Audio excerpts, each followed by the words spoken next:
We begin with the Fukushima wastewater release. Japan began releasing the wastewater an hour ago from the crippled Fukushima Daiichi nuclear power plant. For more, we're joined by our Kim Jung-sil, who's waiting on the line. Jung-sil, give us the latest. Ye-eun, the water is being released into the ocean as we speak. NHK is reporting that the actual release began around 1 p.m. NHK also reported that the water is being released through an underground tunnel, which stretches 1 kilometer from the coast.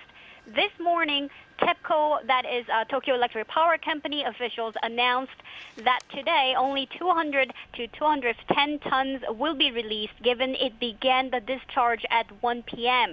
Starting tomorrow, though, with the 24-hour window, 460 tons of wastewater will be released into the ocean each day.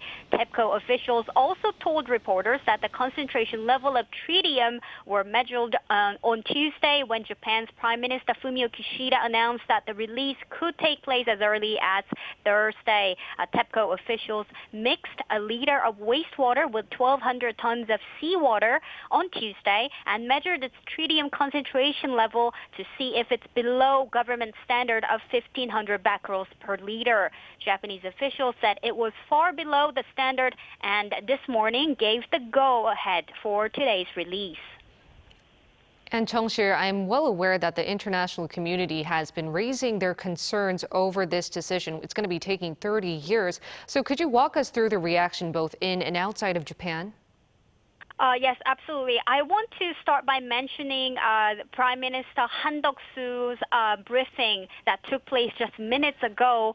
He said that Seoul will be given the latest information from Japan and that the government will closely monitor the situation. Now, Prime Minister Han is also very aware of the public fear against Japanese seafood. And he said the seafood ban will remain for 15 Japanese prefectures, including Fukushima, that it won't be lifted. Although he also added that extreme concern isn't necessary if all are taken care of by scientific and international standards. But not everyone agree with what the government says.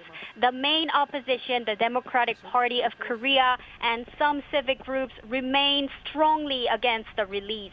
They claim that the release will threaten future generations and is an environmental crime. The Chinese government will likely announce its reaction this afternoon at the regular briefing. China is one of the countries that is most strongly opposed to Japan's decision, saying Tokyo's decision is, quote, selfish and irresponsible for putting China and neighboring countries in danger of nuclear contamination. Hong Kong announced on Tuesday it will ban Japanese seafood from today. The European Union, on the other hand, lifted last month all import restrictions on food, including fish imported from Japan.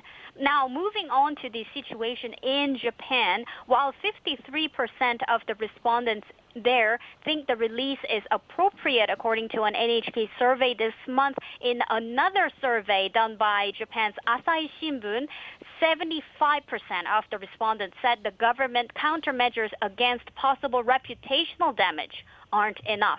Japan's fisheries industry, therefore, was against the release from the beginning, saying it would put their livelihoods in danger. But TEPCO officials and the Japanese government has continuously saying they will take full responsibility for the safety regarding the release and reassure them of the scientific safety of the procedure. That's all I have for this hour. Back to you, Ye-eun.